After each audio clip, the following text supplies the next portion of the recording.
Oke, ini adalah salah satu judul anime yang sudah kamu tunggu-tunggu buat Mimin bahas di channel ini. Nah, anime ini telah menyelesaikan season satunya pada tanggal 1 September 2019 yang lalu dan kembali merilis seri terbarunya pada tanggal 16 Oktober 2020 dalam bentuk movie dan berhasil menjadi anime terbaik di tahun 2020.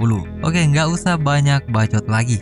Ini dia alur cerita Kimetsu no Yaiba season 2 episode 1 yang bakalan Mimin jabarin di video ini. Tapi tunggu dulu, sebelum kita masuk ke inti videonya, sebaiknya berak dulu, sediakan kopi dan cemilan, and kita putar intronya.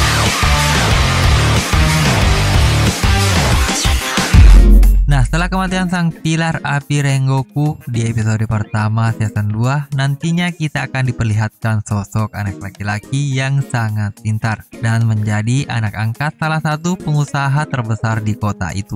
Akan tetapi anak ini memiliki penyakit aneh, yaitu penyakit kulit, dan ia nggak bisa keluar di siang hari tuh guys.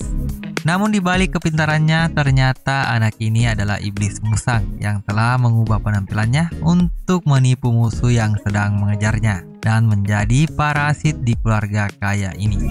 Nah, sebenarnya iblis musang menjadi parasit di keluarga ini memiliki niat tertentu ya guys, yaitu untuk menciptakan obat yang bisa membuatnya keluar di siang hari dengan memanfaatkan perusahaan keluarga yang mengadopsinya ini. Nah, setelah itu muncullah iblis bulan tingkat 3, yaitu Akasa, untuk memberi laporan kepada Musang. Namun dibalik semua itu, perintah yang diberikan Musang kepada Akasa untuk mencari bunga lili laba-laba biru ternyata belum membuahkan hasil, dan hanya memberitahukan laporan bahwa ia telah membunuh salah satu pilar yang sudah diperintahkan oleh Musang. Namun di sini iblis musang murka dan mengatakan kepada Akasa bahwa kamu sepertinya salah paham. Itu hanya seorang pilar. Jadi aku harus bagaimana jika kau telah membunuhnya? Karena memang itu sudah semestinya tugas para iblis untuk mengalahkan manusia. Tetapi di sini maksud dan tujuan Musang memerintahkan Akasa sebenarnya untuk membasmi semua pemburu iblis yang berada di lokasi itu. Apalagi Akasa sempat dibuat terpojok dan dilukai ahli pedang yang bahkan bukan seorang pilar. Nah, siapa lagi kalau bukan Kamado Tanjiro ya guys? Lalu di sini Musang menyuruh Akasa pergi. Namun setelah Akasa keluar dari kamar Musang, di sini Akasa sangat marah dan menghancurkan pedang milik Tanjiro dan berniat memecahkan kepala Tanjiro karena gara-gara Tanjiro lah yang membuat dia sampai-sampai dimarahi bos Musang. Nah, di scene selanjutnya di mana Zenitsu sedang memikirkan Tanjiro dan Inosuke yang masih murung setelah kematian Rengoku, mereka masih menganggap dirinya tidak berguna. Itu dikarenakan dia tidak bisa berbuat apa-apa pada saat pertarungan Rengoku dan Akasa. Lalu Zenitsu memasuki ruangan tempat Tanjiro dirawat untuk memberinya roti kesukaannya. Namun lagi-lagi di sini Zenitsu dikagetkan oleh perawat yang ada di ruangan. Itu dikarenakan ia terkejut karena Tanjiro sudah tidak ada di kamar. Sampai-sampai hidung Zenitsu berdarah akibat gerakan refleks perawat yang ada di kamar itu. Nah, di sini Tanjiro masih dalam proses perawatan akibat pertarungannya melawan iblis Enmu. Namun ia sudah pergi ke kediaman Rengoku untuk memberitahukan pesan-pesan terakhir Rengoku kepada keluarganya. Oke, di scene selanjutnya di mana Tanjiro sudah sampai di kediaman Rengoku. Ia lalu menyapa adik Rengoku yang bernama Shinjiro. Di sini Shinjiro sudah tahu kabar kematian kakaknya, tetapi maksud dan kedatangan Tanjiro di sini sebenarnya untuk menyampaikan pesan terakhir Rengoku dan mengungkap asal-usul pernapasan matahari. Lalu muncullah ayah Rengoku yang nampaknya tidak senang dengan kehadiran Tanjiro di rumahnya, serta berpikiran kalau Tanjiro hanya membawa pesan omong kosong. Dan ia juga beranggapan kalau kematian Rengoku yang menyedihkan itu dikarenakan kesalahannya sendiri karena ia ingin menjadi ahli pedang. Namun ia tidak memiliki bakat sejak ia lahir.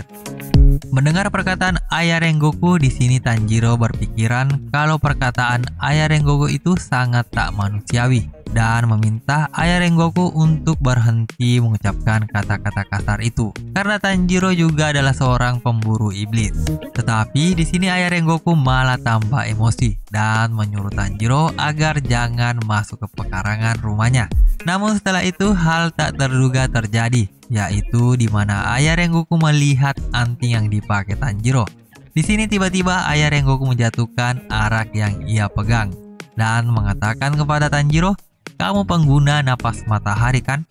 Tetapi di sini Tanjiro tidak tahu apa-apa tentang perkataan ayah Rengoku bahwa ia adalah pengguna napas matahari. Lalu tiba-tiba ayah Rengoku menyerang Tanjiro dan membuat Tanjiro terjatuh di tanah. Nah, Tanjiro yang sudah terjatuh di sini berpikiran kalau gerakan ayah Rengoku sepertinya bukan orang biasa. Tanjiro yang berada di situ juga ikut menghalangi ayahnya dan mengatakan kepada ayahnya bahwa Tanjiro sedang terluka.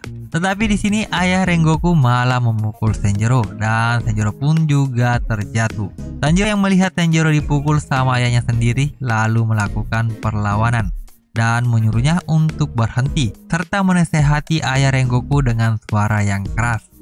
Namun sebenarnya di sini ada kesalahpahaman antara ayah Rengoku dan Tanjiro ya guys. Itu dikarenakan ayah Rengoku beranggapan kalau Tanjiro sudah mengejek keluarganya, sang pengguna napas api.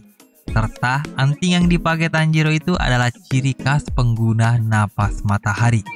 Nah, di sini terungkap lagi ya guys, sebenarnya napas matahari itu adalah napas yang pertama kali tercipta dan induk dari segala jenis pernapasan yang ada. Dan napas-napas lain hanyalah tiruan dari napas matahari.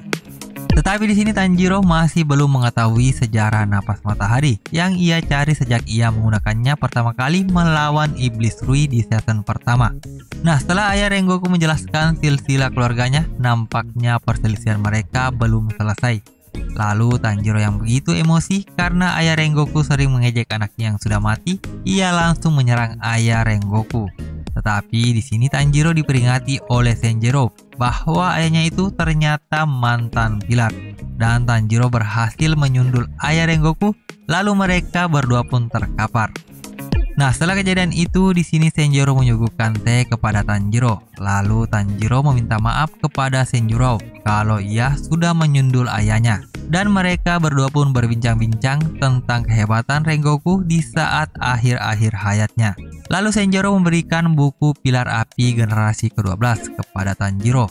Namun sayangnya petunjuk tentang napas matahari yang ada di dalam buku ini ternyata sudah disobek sehingga tidak bisa dibaca lagi. Nah guys, sampai di sini dulu. Jadi episode 2 season 2 Kimetsu no Yaiba bakalan mimin update di minggu depan. Jadi tetap pantau channel ini. Jangan lupa subscribe, like, and share video ini jika kalian kepengen menunggu berita dari seri anime terbaru lainnya. Salam AYLT.